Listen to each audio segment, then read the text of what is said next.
सिर्फ 7 दिन दूध के साथ उबाल कर खा लेना।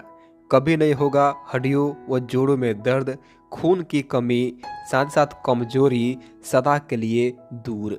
दोस्तों, आजकल के समय में सबसे ज़्यादा अगर कोई बीमारी लोगों को परेशान कर रहा है तो दोस्तों वह बीमारी है साइटिका, या फिर जोड़ों का दर्द, घुटनों का दर्द, या फिर कमर का दर्द। दोस्तों, वर्तमान समय में हमारा जो जीवन है पूरी तरह से बदल गया है।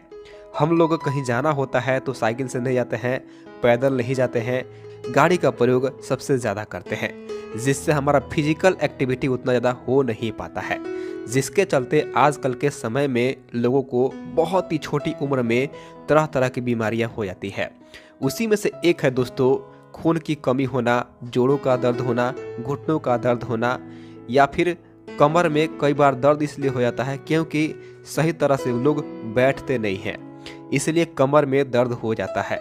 कई बार दोस्तों कुछ ऐसे लोग होते हैं जिनका काम जो होता है बैठे बैठे ज़्यादा करना होता है। ऐसे में उनके जो मसल्स होते हैं उनके अंदर उतना खिंचाव नहीं आता है, उनके अंदर उतना एक्टिविटी नहीं होता है, हड्डियों का दर्द शुरू हो जाता है। या फिर दोस्तों हमारा जो खान पान है पूरी तरह से बदल गया है। हम सभी लोग तरह तरह के फास्ट फूड का सेवन करते हैं। जहाँ पर आपका ऑफिस होगा, घर होगा, आपके आसपास कहीं ना कहीं तरह तरह के फास्ट फूड ज़रूर मिलता होगा। और दोस्तों अगर आपके आसपास फास्ट फूड ज़रूर मिलता है तो आप हर दिन कभी ना कभी तो खा ही लेते होंगे। और कहीं ना कहीं ये जो फास्ट फूड है हमारे हेल्थ को सबसे ज़्यादा ख़राब करता है। तो इस वीडियो में मैं आपको 2 तरीके बताऊँगा जिससे कि यदि आपके जोड़ों में दर्द रहता है, घुटनों में दर्द रहता है तो बिल्कुल जड़ से खत्म हो जाएगा। इसके अलावा मैं आपको एक और चीज़ बताऊंगा जिसका प्रयोग करने से आपके शरीर के अंदर जान आएगी। जी हाँ, आपके शरीर के अंदर अगर कमजोरी आ गई है तो कमजोरी को दूर करेगा, हड्डियों को मजबूत बनाएगा, आपके दांतों को भी मजबूत बनाएगा। इसके अलावा आजकल के समय में दोस्तों लोग जो है बहुत तरह का खान पान करते हैं, उनके अंदर क्या होता है विटामिन्स की कमी हो जाती है। कई बार विटामिन्स की कमी होने से हमारे शरीर को बहुत नुकसान होता है। हमारे शरीर में खून की कमी हो जाती है, एनीमिया रोग लग जाता है, कमजोरी सी रहती है, बैठे रहते हैं, जब खड़े होते हैं तो चक्कर सा आने लगता है। और आजकल के समय में हमारा खान पान जो है उतना ज़्यादा विटामिन्स या फिर मिनरल्स जनरेट नहीं कर पाता है। आप मान लीजिए दोस्तों यदि आप फास्ट फूड खाते हैं तो उससे आपके शरीर को भला क्या फ़ायदा मिल सकता है, लेकिन वहीं पर यदि आप कुछ घरेलू नुस्खों का इस्तेमाल भी करते हैं और उसको खाते भी हैं तो इसके साथ साथ आपका जो हेल्थ है अच्छा भी रहेगा। और जहाँ तक दोस्तों मुझे लगता है कि आपको पूरी तरह से फास्ट फूड को अवॉइड ही करना चाहिए क्योंकि वो हमारे शरीर को बहुत ज़्यादा नुकसान करता है। तो सबसे पहले आपको यहाँ पर लेना होगा ये दोस्तों छुहारे। छुहारे जो होते हैं दोस्तों गर्म प्रकृति के होते हैं और सर्दी के मौसम में ना विशेष करके छुहारों का जो इस्तेमाल है बहुत ज़्यादा बढ़ जाता है क्योंकि यह शरीर को गर्मी देता है। यदि आपको बहुत ज़्यादा ठंडी लगती है, ठंडी का मौसम आते ही और तो आप केवल छुहारे का प्रयोग करते हैं, छुहारे खाते रहते हैं तो दोस्तों आपको सर्दी ज़्यादा नहीं लगती है। और जब किसी को ज़्यादा सर्दी लगती है तो डॉक्टर भी अक्सर बोल देते हैं कि आपको छुहारे का प्रयोग ज़रूर करना चाहिए। और दोस्तों छुहारा खाने के बहुत सारे फायदे होते हैं क्योंकि इसके अंदर कैल्शियम होता है, आयरन होता है, जिसके साथ साथ ये क्या करता है हमारे शरीर को बल देता है। अगर आपके घर में छोटे छोटे बच्चे हैं और कोई बुजुर्ग व्यक्ति है, बार बार पेशाब लगता है या फिर जब रात्रि में सोते हैं तो उनको पता नहीं चलता है और वो पेशाब कर देते हैं, तो दोस्तों आपको इस छुहारे का प्रयोग उन्हें कराना चाहिए। कैसे इसका प्रयोग करना है मैं आपको बताने वाला हूँ, बताऊँगा आगे चल करके। आपको इसका प्रयोग कराना चाहिए।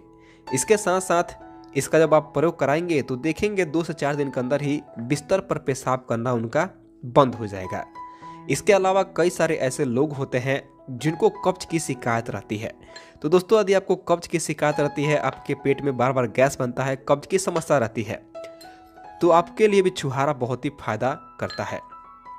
इसका प्रयोग आपको कैसे करना है मैं आपको बताता हूँ। सबसे पहले आपको 3 छुहारे लेनी है। छुहारों को आप जो है 3 मात्रा में लीजिए। 3 छुहारों को लेने के बाद आप जो है इस तरह से काट लीजिए, ठीक है, छोटा छोटा हिस्सा में काट लीजिए। सुबह शाम आप जो है छुहारों को लीजिए, खाइए और ऊपर से गुनगुना पानी पी लीजिए। आप चाहे तो आप इसे भिगो सकते हैं यदि आपको इस तरह से और खाया नहीं जा रहा है, क्योंकि दोस्तों ये बहुत ही कठोर होते हैं। आपको इस तरह से खाया नहीं जा रहा है तो आप इसे भिगो दीजिए और सुबह और शाम आप इसका प्रयोग करते हैं तो कितना भी भयंकर से भयंकर कब्ज की शिकायत क्यों नहीं रहती हो दोस्तों, बहुत ज़्यादा फायदा मिलता है। लेकिन आपको ध्यान रखना है, आपको एक दिन में 2 से 3, क्योंकि अभी सर्दी का मौसम चल रहा है और सर्दी के मौसम में 3 छुहारे से ज़्यादा आपको नहीं खाने हैं, क्योंकि यह बहुत ज़्यादा गर्म होता है तो यह गर्मी पैदा कर सकता है। इसके साथ साथ जिन लोगों को सर्दी खांसी की समस्या रहती है तो दोस्तों उनके लिए ये जो छुहारे होते हैं बहुत ही फायदेमंद होते हैं। आप इन्हें ले करके 2 से 3 छुहारों को इस तरह से काट लीजिए और इसे घी में भूनिए। घी में भून करके यदि आप खाते हैं तो सर्दी खांसी बंद नाक या फिर गले की खराश में बहुत ज़्यादा फायदा मिलता है, क्योंकि दोस्तों ये आपके शरीर को गर्माहट देता है जिससे सर्दी खांसी में बहुत ज़्यादा आराम मिलता है। इसके अलावा दोस्तों इसका जो प्रयोग है मैं आपको बताता हूँ। आपको क्या करना है, आपको 3 छुहारे लेनी है, आपको इस तरह से काट लेनी है और दूध की मात्रा आप जो है आधा लीटर ले सकते हैं, 500 ग्राम ले सकते हैं और 3 छुहारों को आप इस तरह से काट करके उसके अंदर डाल दीजिए और दूध को उबालिए कम से कम 10 से 15 मिनट दूध को उबालिए। ठंडा करके यदि आप पीते हैं तो दोस्तों उससे आपको बहुत ज़्यादा बल मिलता है। बल मिलने के साथ साथ वो आपके शरीर में कमज़ोरी को दूर करता है, हड्डियों की जो दर्द होती है या फिर जोड़ों का दर्द हो, घुटनों का दर्द हो, उसे ठीक करता है। इसके अलावा इसका प्रयोग करते रहने से आपके शरीर के अंदर खून की कमी दूर होती है और इसमें कैल्शियम भी होता है जो आपकी हड्डियों के लिए बहुत फ़ायदा करता है। अब बात करते हैं दोस्तों, आपको यहाँ पर अगला चीज़ जो मैंने आपसे बताया था आपको लगानी है यदि आपके घुटनों में दर्द रहता है, जोड़ों में दर्द रहता है, तो दोस्तों सबसे पहले आप इसे पहचान लीजिए। यदि आप इसे पहचानते हैं तो आप इसका नाम कमेंट में बता सकते हैं। इसका नाम है दोस्तों राई। ये देखने में बिल्कुल हूबहू सरसों के जैसा ही दिखता है लेकिन सरसों से अलग होता है। इसकी पेराई की जाती है, इसका भी तेल निकाला जाता है। और दोस्तों इस राई के बहुत सारे फायदे होते हैं। ये आपको किसी भी किराने की दुकान पर या पंसारी की दुकान पर आसानी से मिल जाएगा। इसके अंदर vitamin A, vitamin C, vitamin E पाया जाता है। इसके अंदर प्रोटीन भी होता है, कार्बोहाइड्रेट भी होता है। तो यदि आपके जोड़ों में दर्द रहता है, घुटनों में दर्द रहता है तो दोस्तों आपके लिए ये जो राई है बहुत ही फायदेमंद हो सकता है। इसका प्रयोग कैसे करना है मैं आपको बताता हूँ। सबसे पहले आपको बाजार से राई को लेकर के आनी है, बिल्कुल फ्रेश हो, ताज़ी हो, इसके अंदर कोई भी ज़्यादा दिक्कत ना हो। कई बार इसके अंदर बहुत ज़्यादा कचरा होता है तो उसे आप साफ़ कर लीजिए। साफ़ करने के बाद 2 से 3 चम्मच जितना आप इसे पीस लीजिए। पीसने के बाद इसके अंदर कपूर को मिलाइए। ये जो पूजा करने वाले कपूर आते हैं ना, पूजा पाठ करने वाले, उस कपूर को आप मिलाइए। कम से कम उसको आप जो है 2 से 3 कपूर को ले लीजिए और राई को ले लीजिए, आपस में पीस लीजिए। पीसने के बाद जहाँ पर आपके जोड़ों में दर्द रहता है, घुटनों में दर्द रहता है, वहाँ पर छापते हैं तो जोड़ों व घुटनों में बहुत ज़्यादा फायदा मिलता है। आप चाहें तो दोस्तों आप केवल इस राई का प्रयोग कर सकते हैं। राई को पीस करके हल्का सा गर्म करके जोड़ों व घुटनों पर इसे लगाते हैं तो बहुत ज़्यादा फायदा मिलता है। क्योंकि दोस्तों ये जो होता है राई, यह सूजन को कम करता है। इसके अंदर एंटी इन्फ्लेमेटरी गुण होता है जो सूजन को कम करता है, दर्द को कम करता है। तो आप एक बार इस राई का प्रयोग करके ज़रूर देखिए। साथ में हमने आपसे जो छुहारे के फायदे बताए उसका भी प्रयोग करके देखिए। जोड़ों का दर्द हो, घुटनों का दर्द हो, आपको बिल्कुल फायदा मिलेगा। साथ ही साथ शरीर में कैल्शियम की कमी हो उसे भी दूर कर देगा यदि आप छुहारे को खाते हैं। तो आज के इस वीडियो को यहीं पे खत्म करते हैं। जानकारी अच्छी लगी हो तो इस वीडियो को आते आते एक लाइक कर दीजिए और चैनल पर पहली बार आए तो चैनल को सब्सक्राइब कर लीजिए। इस वीडियो को देखने के लिए धन्यवाद। नमस्कार दोस्तों।